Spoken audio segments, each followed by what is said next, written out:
Beli baskom di Tanjung Uru. Assalamualaikum Pak Penghulu.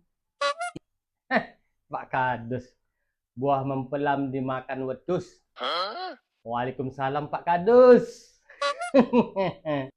Buah gawo jatuh di hulu. Itu pantun Jawa tuh Pak Penghulu.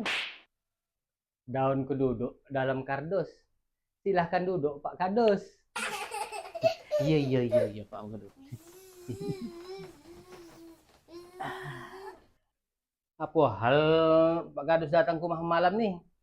Putu kena arah Pak Penghulu. Siang hari. Tengok. Masih siang. Lanjut pula jatah tadi. Ini Pak Penghulu. Buluh dibelah buat karaket. Buluh dibuat di tengah rumah. Ini ada masalah sikit. Masalah sengketa tanah. Sengketa tanah apa Pak Kades? Begini Pak Penghulu, ternyata tanah saya ni punya 2 surat Pak Penghulu. Saya punya surat, dia pun punya surat. Surat mana yang lebih keluar dulu? Yang dulu keluar, surat tanah saya Pak Penghulu. Secara hukum, menang surat Pak Kades lagi terlebih dahulu.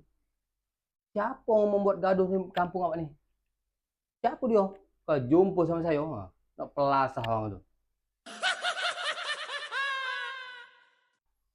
Kalau Pak Penghulu jumpa, mungkin Pak Penghulu emosi nak gaya Penghulu, tak tangguh hangkik Pak Penghulu.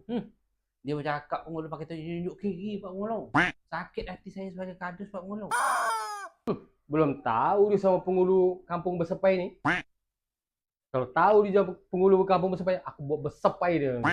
Iya Pak Penghulu, kalau jumpa Pak Penghulu, tepuk mulut Pak Penghulu. Aku geram Pak Penghulu. Siapa nama? Siapa nama itu? Pak Maon namanya Pak Penghulu. Mentua aku tu.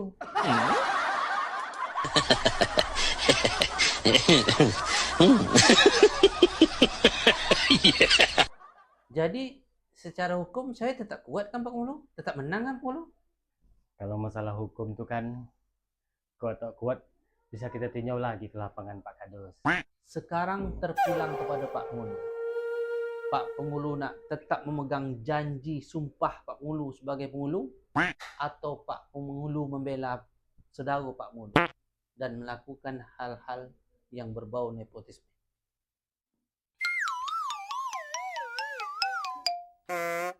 Pak Penghulu tak takut makan sumpah. Aku kalau masalah sumpah tak gaduh betul Pak Kades.